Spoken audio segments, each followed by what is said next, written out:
mbokk yi maa ngi leen di nuyu damay commencer nag ndax il faut que ñu jaale mbokki Sénégal ak ñi nga xam ni ñoom ñoo am ay gaañu fële nga xamante ni mooy Farafeñi ci accident bu metti bi nga xamante ni am na fa ñuy jaale ñi nga xam ne ñoo fa ñàkk seen bakkan mais aussi di masawu ñi nga xam ne ñoo fa gaañu tey nag ci conseil des ministres bi président de la République dafa commencer ndokkeel sénégalais yépp ci at mu bees bi nga xam ne moom la ñu dugg mu ñaan at bi nekk atum jàmm waaye mu nekk at également boo xam ni lépp li nga xam ni moom la ñu nar a def ci wàllum politique ci wàllum projet ak réforme mu nekk loo xamante ni luy jëmal Sénégal kanam lay doon. tey ci conseil des ministres bu njëkk ci at mi président de la République dafa commencé ci ndokkeel mboolem Sénégal ci at mu bees mi ñaan nag at mi nekk atum jàmm waaye lépp li nga xamante ni projet la ak réforme ñu fas yéene ko def ci at mi mu nekk njiglaayu Sénégal mu ñëw nag tey ci conseil bi ci ñetti poñ bu njëkk bi mu ñëw ci li nga xamante ni mooy nan la ñuy gën a gaawale justement li nga xamante ni mooy politique yi programme yi ak projet yi ci biir territoire yi ci loolu mu ñëwaat ci li nga xam ni mooy discours à la nation bi mu def ci 31 décembre bi mu nekk discours boo xamante ni wax na ci li nga xam ni mooy résultat yi ñu def ci 2025 yi waaye li nga xam ne moom la ñuy dëtmal ci 2026 bi ci lépp ci projet ak ci réforme ci loolu nag mu wax gouvernement ni 2026 dafa war a nekk année wu exigence su résultat maanaam année bi dañu ci war a liggéey bu mucc ayib boo xam te ni lépp li nga xam te ni wax nañu ko ci plan d'action bu chaque ministère ñu liggéey ko wane résultat yi nga xamante ni moom la ñu ci soxla ci loolu aussi mu wax ni dinañu amal importance bu baax a baax li nga xam ni mooy pouvoir d'achat des ménages maanaam lépp li nga xamante ni mooy wàññi dundu li nga xam ni mooy askan wi dafay nekk loo xam ne dafay am solo waaye également ñu liggéey ci lépp li nga xam ni mooy accélérer waaye dooleel li nga xam ne mooy administration bi waaye wàññeeku aussi li nga xamante ni mooy administration bi globalement ak li nga xamante ni mooy secteur parapublic bi aussi wax na premier ministre mu liggéey ci bu baax a baax xam ngeen ni ci li nga xamante ni moom mooy discours am wax na ni emploi maanaam liggéey ak li nga xam ne mooy économie sociale et solidaire ci 2026 bi moom loolu vraiment ci la ñuy dooleel li nga xam ne mooy liggéey bi donc bëgg na loolu aussi ñu def ci suñuy kéemtalaay kàttan ba nga xam ni coopérative yi nga xam te ni moom la ñu war a taxawal mu nekk loo xam ni dafay nekk lu am importance dooleel bu baax a baax li nga xam ne mooy liggéeyu ndaw ñi notamment mu ñëwaat ci li nga xam ne mooy JOJ ku wax emploi wax jeunesse il faut que ñu wax ci JOJ yi ba tax na président de la République bëgg na infrastructure yi nga xam ni war nañ koo jeexal ci at mi ñu teel koo jeexal ba nga xam ni JOJ yi dañu koy def ci lu mucc ayib mu nekk événement bi comme ni ñu koy xaaree événement boo xam ne benn lay doon fii ci Sénégal ak ci Afrique ci ñaareelu poñ bi nag mu ñëw ci li nga xam ni mooy campagne de commercialisation agricole loolu mu nekk sujet d'actualité bu am solo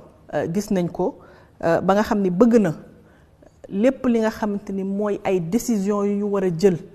pour que commercialisation li nga xam ne mooy gerte gi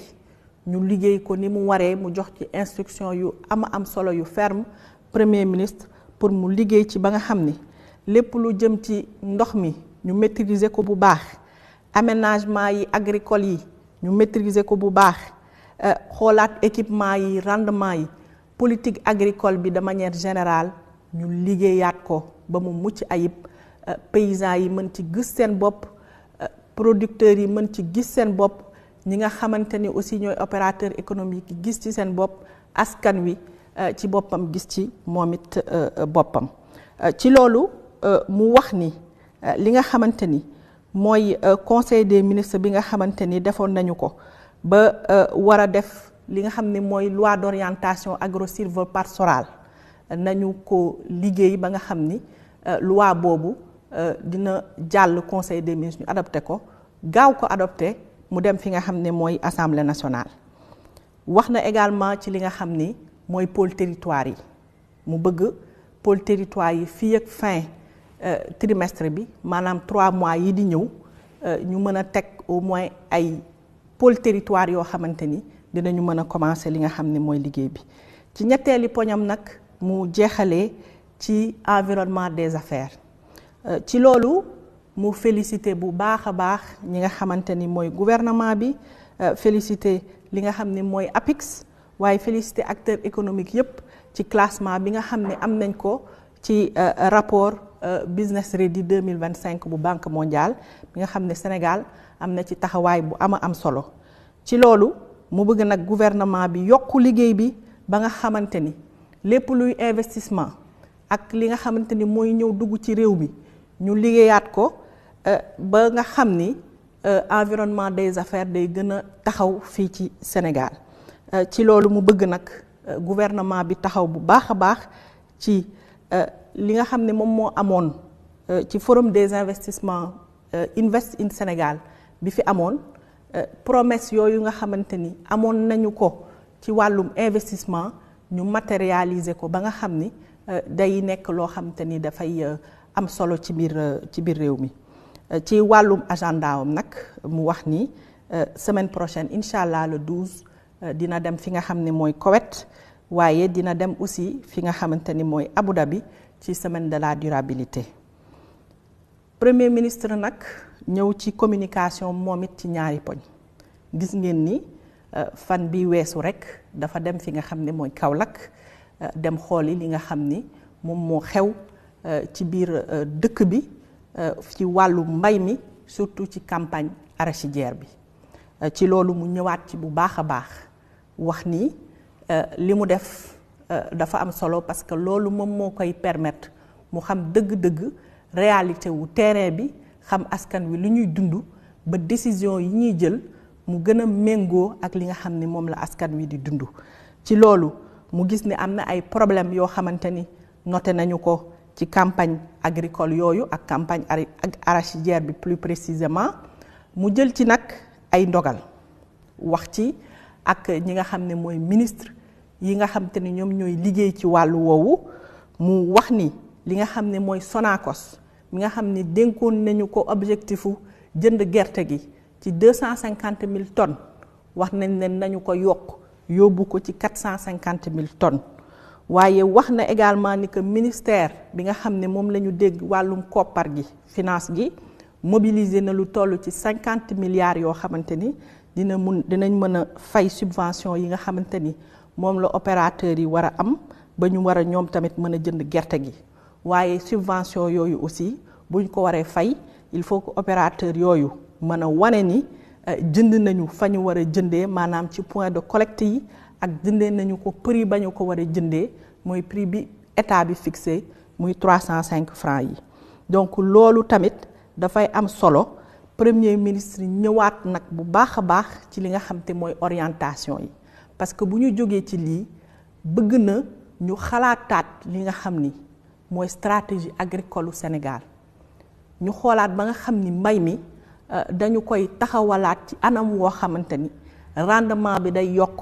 qualité bi day yokk li nga xamante ni noonu la paysans yi agriculteurs yi di liggéeyee aussi mu nekk liggéey boo xamante ni day mucc ayib te dañ ciy gis seen bopp. loolu mu wax nag vraiment ministre bi mu liggéey ci stratégie bu bees boo xamante ni dañu koy teg ba difficulté yi nga xamante ni dañu koy gis ci wàllum campagne agricole yi de manière générale mu dañ fi définitivement te loolu c'est la même chose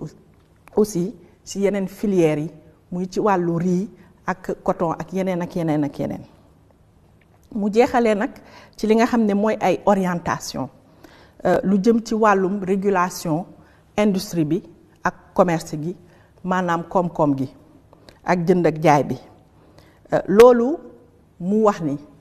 li nga xam ni moom la dem gisi ji fële Kaolack ci campagne yi dafay wane ni rek am na ay liggéey yoo xamante ni dañu ko war a def ci renforcer industrie bi ba nga xam ni bu ñu produire suñuy matière première ba pare ñu mën a am ay usines yoo xamante ni dañu fi nekk di liggéey transformer li nga xam ne loolu la ñu produire mais pour loolu nag dafa am ay freins yoo xamante ni il faut que ñu teggi ko am na ay taxation ay impôt ak yeneen yoo xamante ni dañu ko war a teggi wala dañu war a faciliter ñi nga xam ne ñoom ñooy produire localement ñu defal leen en sorte que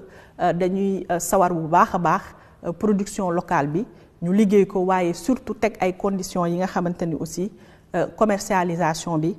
daf fi yomb mu nekk ay orientation yoo xamante ni daf ko jox secrétariat général du gouvernement ak l'ensemble des ministres ba nga xam ne lépp lu ñu war a def rek pour faciliter production locale ñu commercialiser ko fii Sénégal ñu am ay industries yu dëgër commerce bi dëgër loolu orientation yu am solo loo xam ne daf koy joxe ci at mii te mu nekk loo xamante ni daf koy suivre bu baax a baax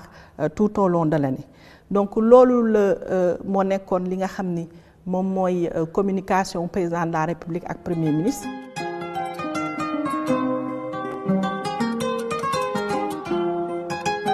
Madame le ministre yow it nga am communication boo xam ne def nga ko ci conseil bi ñu ñaan la nga ñëwaat ci. jërëjëf madame le ministre tey nag ci conseil des ministres bi ci suñu communication dañoo dellu si ci ñaari mbir yu xamante ne ci Jeux olympiques de la jeunesse de 2026 yi la war a xewee incha allahu rabbi ñaari mbir yooyu nag mooy benn bi ci jiitu mooy le programme d'éducation bi nga xamante ne moom la ñu jagleel athlètes yi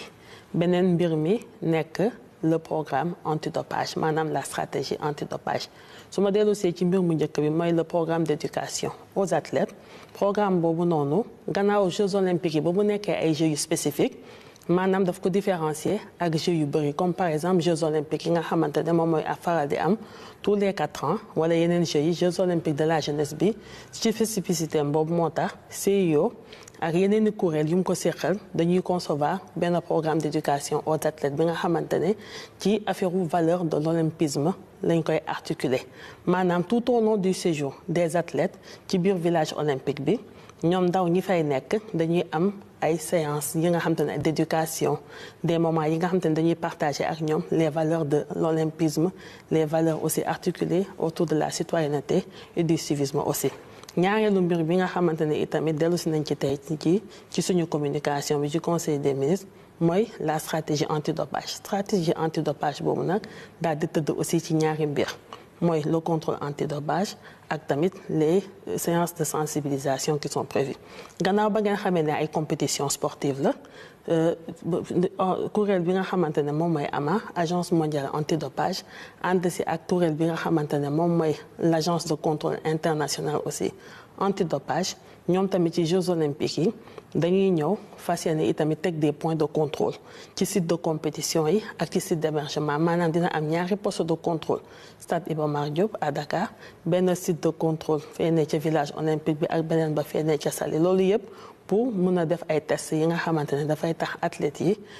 kenn xamante ne jëfatoo di ko produit antidopage wala produit prohibé dinañ ko mën a contrôler beneen mbir mi itamit moom AMA muy kuréel bi nga xamante ne moom moo gérer dopage bi dina ci ànd itamit ak ITA agence internationale de contrôle bi fas yéene itamit def des messages de sensibilisation di ci ànd itamit ak suñuy organisation nationale antidopage yi fi ñi nga xamante ne ñoom ñooy yëngatu ci réew bu nekk loolu noonu yëpp boo ko boolee nag moom moo nekk le programme d'éducation bi nga xamante ne moom nañu jagleel athlètes yi ak la stratégie antidopage di fàttaliwaat ne que Jeux olympiques yi gannaaw ay ndaw la concerné te ndaw yooyu noonu dañ leen a bëgg a tatagal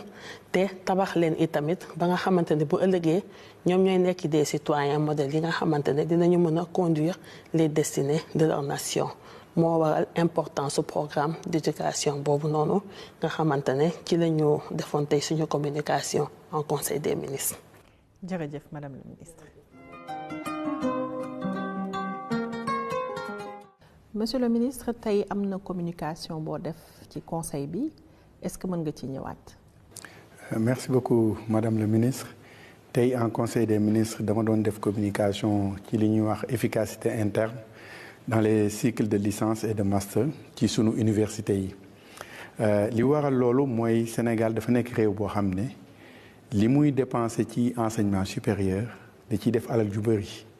pour fexe mën a am ay ressources humaines de qualité waaye ki nga xam ne nii kuréel gi nga xam ne mooy saytu lépp luy qualité ci enseignement supérieur ñu tuddee ko ANAQ-SIP autorité nationale d'assurance qualité moo defoon benn saytu pour xool étudiants yi nga xam ne ñoom la ñuy inscrire en première année ñaata ñoo ciy am diplôme. et loolu nag dafa am solo parce que bu ñu nee efficacité interne bu étudiant bi duggee da ngay xool ñaata ñoo ci war a am diplôme ñaata ñoo ci redoubler ñaata lañ ci dàq ñu gis ne li ñu am ci efficacité interne néew na malgré effort yi nga xam ne état bi da koy def ci université yi parce que étudiants yi ñu ci bëri dañuy inscrire en master mais dañu am jafe-jafe pour soutenir te loolu nag mu nekk loo xam ne nii peut-être que mën nañ ne défaut d'encadrement bi ci la mais am na yeneen facteur yu ci nekk yoo xam ne moo tax ñu doon ci gëstu réfléchir ci war a trouver ay solution ba nga xam ne nii dinañ gën a ñoŋal njàng mi ba nga xam ne étudiant bi inscrire wu dina mën a am diplôme am waaye nag jafe-jafe yooyu yëpp université am terewul ne sunu système enseignement supérieur système mën nañ ne système bu baax la buñ ko comparé ak yeneen dëkku Afrique francophone yi ma profité ci pour wax ci coow li fi amoon fan yi passé ñi ne ay enseignants sénégalais dañuy jóge fii dem ci beneen réew demewul noonu doo gis benn jàngalekat bu nekk ci sunu université mu fiy jóge di dem li am kay mooy li nguur gi di ñaawlu mooy li ñuy wax cumul munoo nekk ci ab université Sénégal di fi fayeeku xaalis dem ci beneen université signé waat fa contrat bu ñetti at kooko di la fay weeru dee itam obligation yi ngay am fii Sénégal à la limite nga di ko am foofu donc loolu la ñuy ñaawlu ne mobilité universitaire mooy ay universitaire jóge Sénégal dem jàppale beneen réew loolu yàgg naa am waaye dafa am ci cadre bu légal bu muy tege donc loolu lañ ci bëggoon wax pour wax ne système u Sénégal enseignement supérieur Sénégal ci gën a ñoŋ yi gën a am solo ci Afrique de l'Ouest la bokk. jërëjëf monsieur le ministre.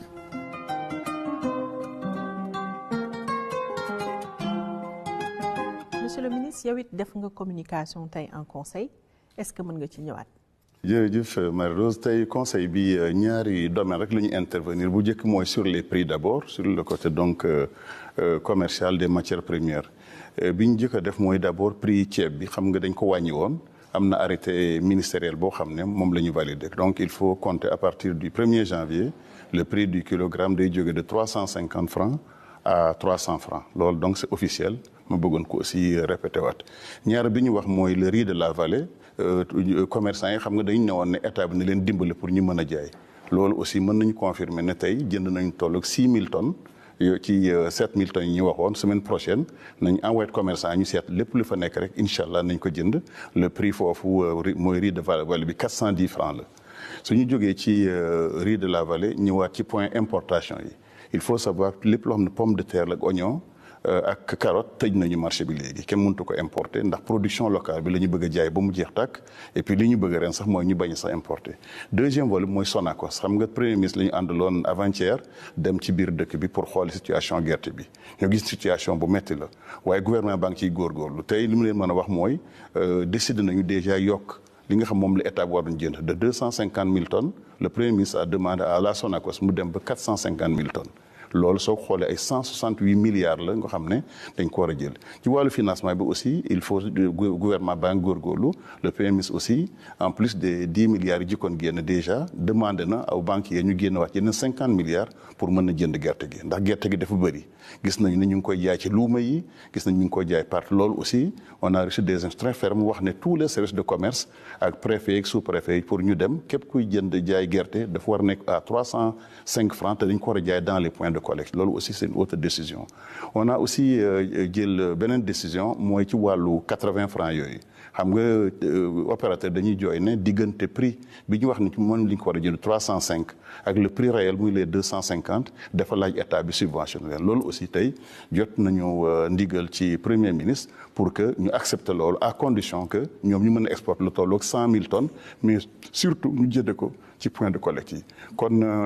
gouvernement bi def décidé Sonacos ci boppam la bëgg a gën a renforcer waat appuyer ko restructurer ko pour que Sonacos dootul soxla sax di jëndi di jaay gerte wala di ko exporter à l'étranger. Plan boobu ci la ñuy liggéey pour financer waat ko restructurer waat ko tabax yeneen usine def yeneen lignes yoo xam ne incha allah nu ñu mën a permettre Sonacos dootul doon gerte ak huile rek waaye produit yu bëri li xel di defal yu mel ni ay savon yu mel ni aliments de bétail loolu mooy plan bi ñu war a présenter au gouvernement dans 3 mois. jërëjëf monsieur le ministre.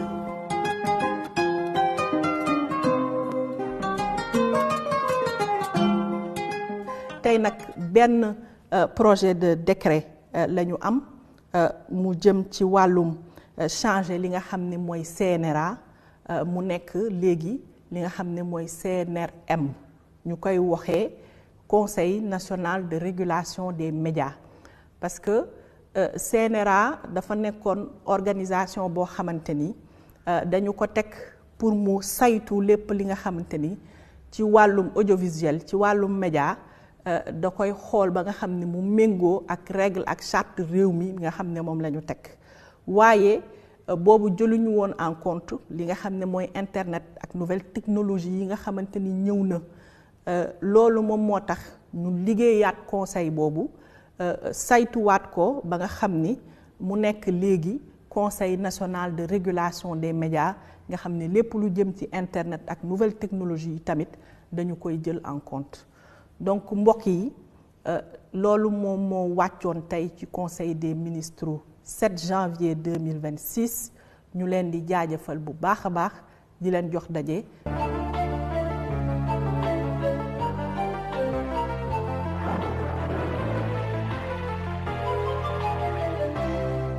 Mesdames et messieurs, bonsoir. De faibles pluies ont été notées un peu partout sur le pays. Durant la nuit d'hier, des quantités relativement faibles, 1 mm, voire moins, qui ont été notées à Dakar, à l'envers Saint-Louis, mais aussi à l'est du pays, autour de Bakel, ainsi que vers les régions sud du pays. Donc une couverture nuageuse qui va persister avec des pluies fines au niveau des localités nord-est pour cette nuit, ainsi que pour la journée de demain. Par ailleurs, ce sera un ciel qui sera beaucoup plus dégagé, quelques passages nuageux, mais du soleil un peu partout à l'ouest et au sud du pays durant la journée. Il fera frais, mesdames et messieurs, la nuit sur une bonne partie du territoire sénégalais. Des températures relativement basses qui seront surtout attendues sur la partie ouest du pays. Mesdames et messieurs, voici le temps fort, l'image satellite qui nous montre quelques passages nuageux qui seront notés à l'ouest du pays. Un ciel un peu plus nuageux, des nuages denses au nord-est du territoire sénégalais. Et ces vents de secteur nord-est qui vont continuer à souffler depuis la Mauritanie et qui vont maintenir cette tension de fraîcheur qui sera surtout marquée la nuit à la au petit matin. D'ailleurs, pour les prévisions de cette nuit, nous retrouvons ces vents de secteur nord-est, des températures disons relativement basses, de l'ordre de 18 voire 19 degrés Celsius, attendues sur la partie ouest du pays, notamment à Dakar et ses environs, vers Saint-Louis, Louga, Diourbel, Fatick et Kaolack. 20 degrés Celsius en zone casamançaise, des pics de 21 voire 22 degrés Celsius attendus à l'est, à Matam, Tambacounda et Kédougou. Au courant de cette nuit, ce sera un ciel plutôt nuageux, des pluies relativement faibles qui seront toujours attendues vers le nord et l'est du pays. Pour la journée de demain, ce sera du soleil, mesdames et messieurs. Donc la couverture nuageuse commence à migrer carrément vers la Mauritanie, laissant sur une bonne partie du pays un ciel plutôt ensoleillé au courant de la journée. Ensoleillé, mais pas plus chaud. Disons moins chaud avec un temps clément qui sera noté pratiquement sur l'ensemble du territoire sénégalais. 22 degrés Celsius attendus au niveau de la capitale sénégalaise, 27 voire 29 degrés Celsius un peu au nord, nord-ouest, allant vers le centre, notamment à Mbour, Fatick et Diourbel. 30 voire 33 degrés Celsius attendus dans la zone sud, allant vers l'est du pays, avec un pic qui sera noté à Kédougou avec 34 degrés Celsius. Du côté de l'état du ciel, ce sera des nuages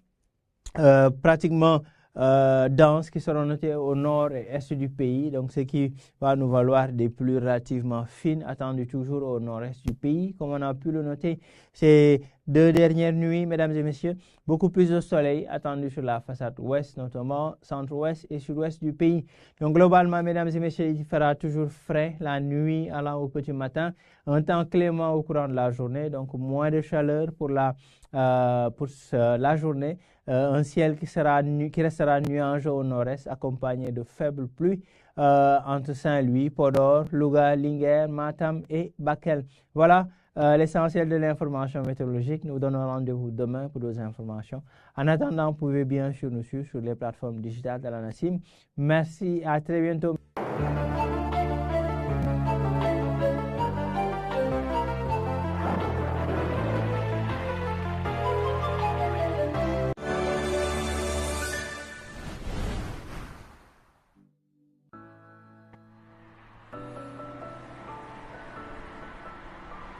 ci ñu dem joxe nañ coup d'envoi bi champion bi egsi na ci station bi mu ngi dem ci pompiste bi ngir mu wan ko fu muy gaare ci pompe yi ñu dem xool VAR bi mu ngi gaare stop taxaw na vérifiel na ko air bi raxas na vitre yi xool na huile bi ay ci pompiste bi dugal na essence bi ba pare valider carte Shell bi kàngamu Shell yaa ngi passante ci piste bi am njaay joxal jóob ñu dem ci baie de vidange bi champion bi génn na otom expert bi capté na caabi détente bi baax na de maa la ko wax expert bi jox na ko loxo dugg na ci boutique select bi mu ngi dem ci zone de récupération bi toog na ci banc de touche bi naan na café mu ngi xool téléphone am champion bi duggaat na ci terrain bi mu ngi ci diggante rayon yi mi ngi jënd rek kenn mënatu ko téye temps additionnel bi ci caissière bi fayati na carte Shelam nice na joxaat na ko paquet bi mu ngi génn mu ngi ñëw moom la waay Idrissa Gana Gueye Shell di la gunge ci bépp yoon.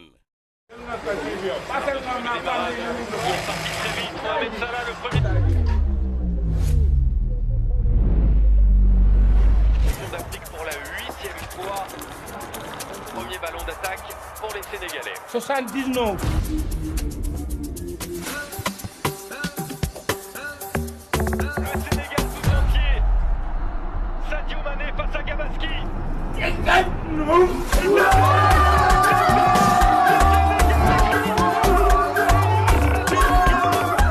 Sunubet, Sunuyaf. Avec Sunubet, vis chaque match comme un moment décisif. Et pendant la CAN, Sunubet te rembourse jusqu'à 150 000 francs en bonus sur tes pertes. waaw Alaaji Habib bés bu rëy ngi nii ci làmb dërëma ngay wis ak lu mu ci mën a doon Modou Lo mii ma gis tey dafa ñëw ak confiance boobu indi na furna nag ma ngay xamb affaire bay boy man damay ñurug laa xamul ay laay man koy jox kaas ataaya ba man koy jox avec sérénité Modou Lo buur na amateur yaa ngi seetaan nooyi tegu nañ fii ci arène bi dama rof na ko loxo tey Flécha takk ci waaru garab ku nam lu neex Sénico ñëw na buur ak buur daal ñëw mën a ànd